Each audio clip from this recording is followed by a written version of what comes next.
And we're back. Time now for the Politics Fix with Lynn Sweet of the Chicago Sun-Times and the Washington Post's Perry Bacon.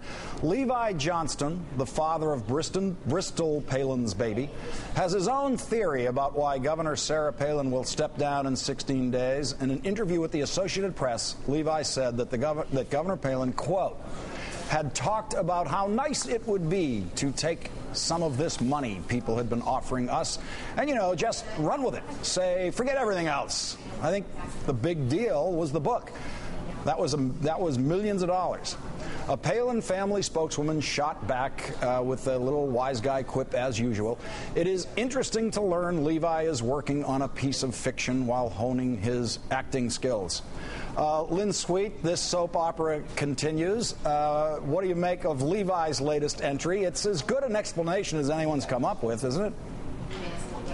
Well, it is good. Money is a motivator. And I'm in the camp right now where I don't know she had that much to gain by staying in Alaska to finish out her term. Even though, conventional wisdom would say that's what she should do, it might not hurt her for whatever her future holds for her. Perry Bacon, are you persuaded by Levi's hearsay? I don't know how much Levi talks to the governor, but I think that said, I think that it is likely she'll make a book, and it's likely she will make more money being out of the governor's office than she would in the governor's office. Now, we've been taking bets all week and Lynn and Perry, I'd like you to each put your bet down. Can she plot her way from here to a presidential campaign, or is she completely out of it? Of course, yes, she can. She is, what do we know? We know that she has to expand her base, which is going to stick with her. She's, in a sense, remember the days when Hillary Rodham Clinton was seen as a very polarizing figure? Well, that changes. You can change your persona. It's very hard. If she wants to sell a lot of books and become a national figure that is accepted by all the Republican Party, not just by a segment, she has to figure out a way to do that. I don't know if she has yet, but better to be in the lower 48 to talk to people than to be stuck in the legislature in Alaska. That's why some of this kind of makes sense. Two things can happen at once. You can make a lot of money at a book and maybe, just maybe, put together an organization or an image where you could give it a try.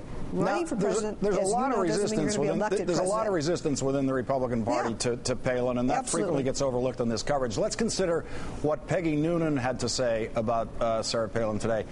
In television interviews, she was out of her depth in a shallow pool. She was limited in her ability to explain and defend her positions, and sometimes in knowing them. She couldn't say what she read because she didn't read anything. She was utterly unconcerned by all this and seemed, in fact, rather proud of it. It was evidence of her authenticity. Perry, with people like Peggy Noonan taking those kind of shots from within the Republican tent, how can she find her way back into credible presidential campaigning?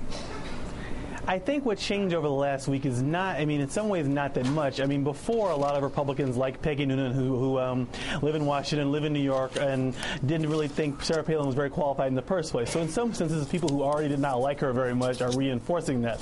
I do think it hurts her in that you'll need some amount of Republican strategists, some people in Washington to help you run for president if she wants to do that. And she lost credibility with those people and some activists who are sort of more politically involved. She lost credibility with those kind of people with her kind of unexplained behavior this week. I still think, like Lynn said, though, she has a strong support from activists who will be behind her, and the polls suggest that we've seen, the few polls we've seen so far, seem to suggest what has happened over the last week hasn't really changed perceptions of her much at all, and that people who liked her before still like her, and Democrats and independents still don't like her. All right, we'll be back with Lynn Sweet and Perry Bacon for more of the Politics Fix. You're watching Hardball. And so today, I have returned to the place where my political journey began back in 1978. Back to the south side of Chicago, back to my community and my constituency, to announce, my friends, that I will not be a candidate in the 2010 election, and that I will not run for the United States Senate seat.